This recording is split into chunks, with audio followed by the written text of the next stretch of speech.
de manière excellente, M. Sifawi, est vrai, pas simplement pour l'Algérie, mais pour tous les pays africains. La France soutiendrait, d'après ce que vous dites, le régime algérien.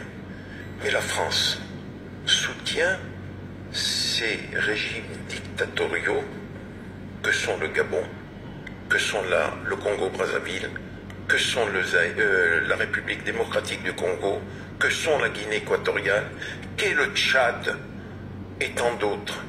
Et vous avez dit une chose qui est vraie, M. Sifawi.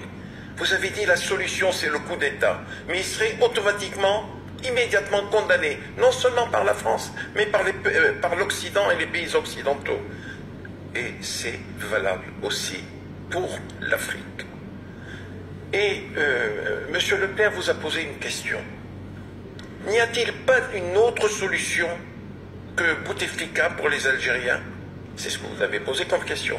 Mais la question, vous pourriez la poser aussi pour ce qui concerne l'Afrique noire. Vous avez des régimes, M. Leclerc, qui sont là depuis près de 40 ans. 40 ans président de la République. Et la France ne bouge pas. Et tout dernièrement, la France est intervenue pour sauver un dictateur qui s'appelle Idriss Déby. Ils ont envoyé des mirages, bombardés, des colonnes. Ils ont dit que c'était des terroristes. Non, non, non.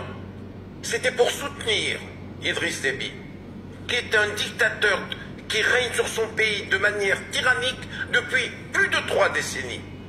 Et ce que je dénonce dans la France aujourd'hui, le pouvoir public français, je l'ai dénoncé directement au président de la République française, qui était Nicolas Sarkozy, quand il est intervenu pour sauver Idriss Déby, dont les opposants étaient à 10 km de la capitale.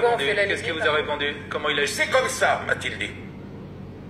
À moi, le dernier survivant de la France-Afrique. Il m'a dit, c'est comme ça. Je lui ai dit, mais tu as eu tort, Nicolas. Tu as tort. Le peuple tchadien ne veut plus d'Idriss Déby.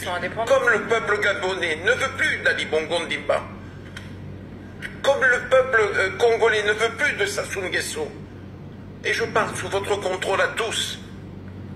Et c'est pour cela que je me suis permis de parler vraiment d'un homme comme Macky Sall, qui vient d'être élu de manière démocratique au premier tour, sous le contrôle international de l'Union européenne, de la francophonie, de l'Union africaine, des observateurs de la société civile.